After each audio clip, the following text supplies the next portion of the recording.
What is the one thing that every single human being shares in this world? From the richest billionaire to the poorest person left cold and alone on the streets. What does the most evil and corrupt person share with the most righteous and virtuous individual? The one thing that ties every single person together on this planet is our mortality. And our mortality, our vulnerabilities, are explicitly tied to our journey of faith. So let's talk about it.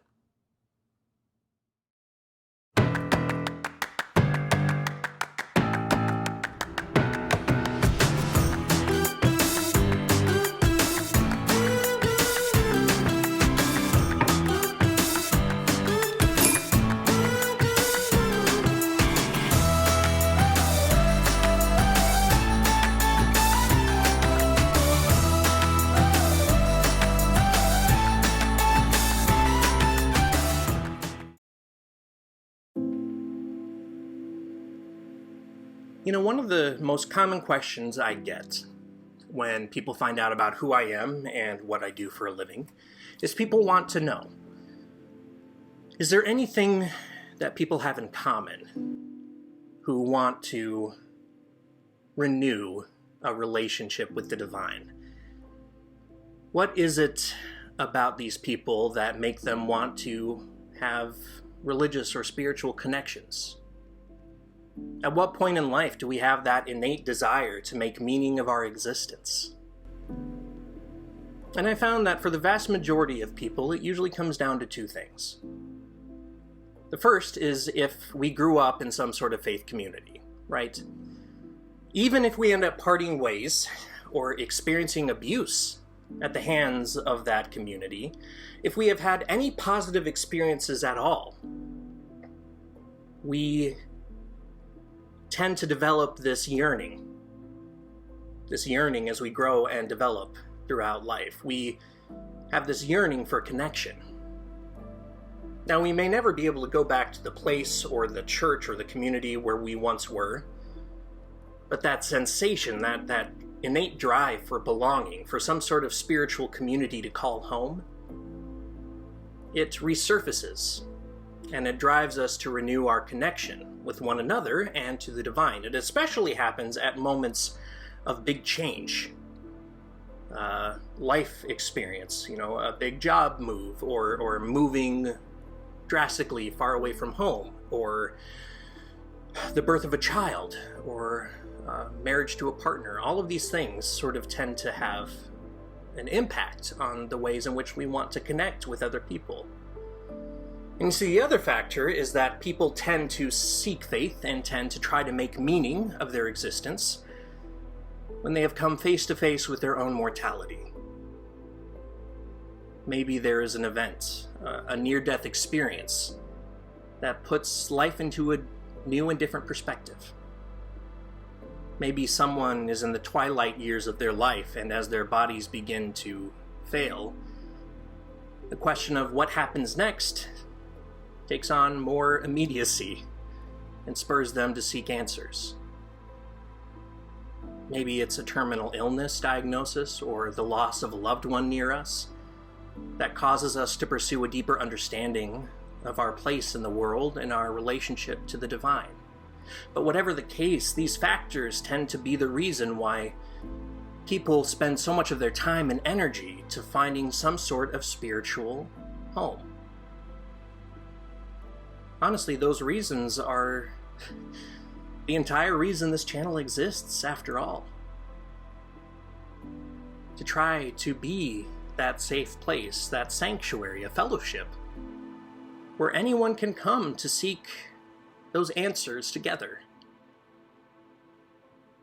But to be sure, faith has always been inextricably linked to our most raw vulnerabilities and our imminent mortality.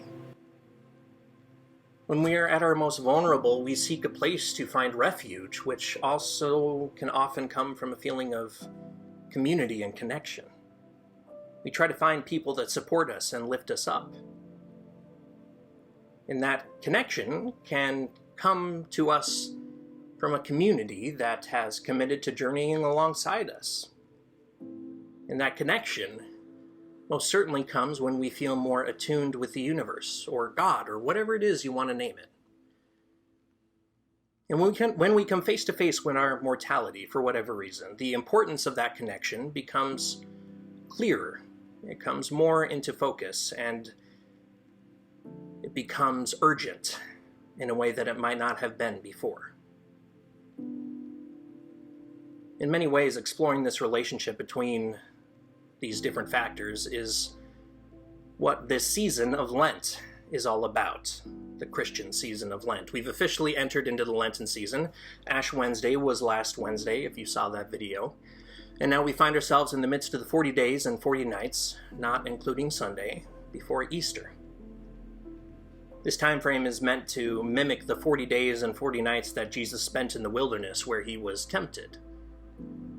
Now, antiquated practices and rituals aside, the season of Lent still does have some merit, I believe, for us in the world today.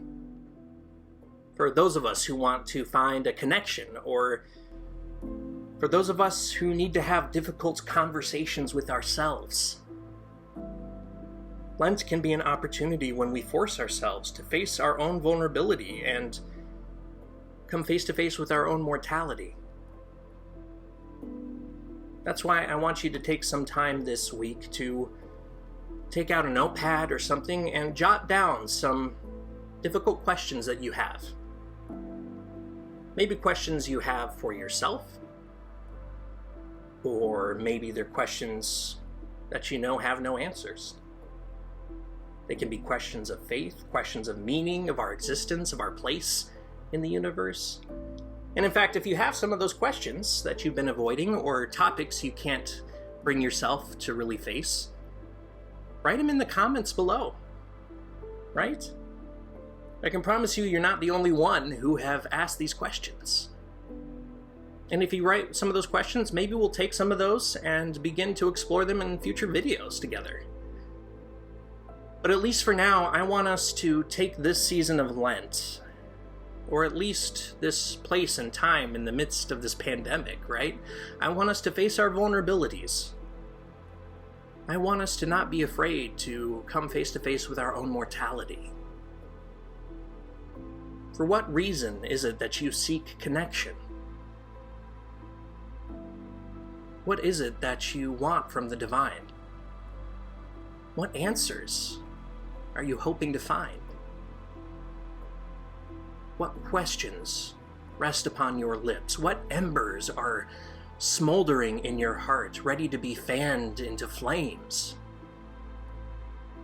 It is only by exploring why it is that we seek that we can hopefully start to renew the connections that we have to each other and to the divine. Until next time, friends.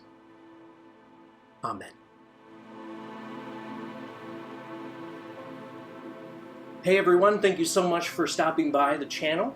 If you'd like, we'd encourage you to subscribe, turn on the notifications so you know when the next video comes out. Check our video of the week to take a look at something that you can reflect upon. Check out our Facebook page, check out the other links below as a way of staying engaged in the community. Until next time, take care of yourselves.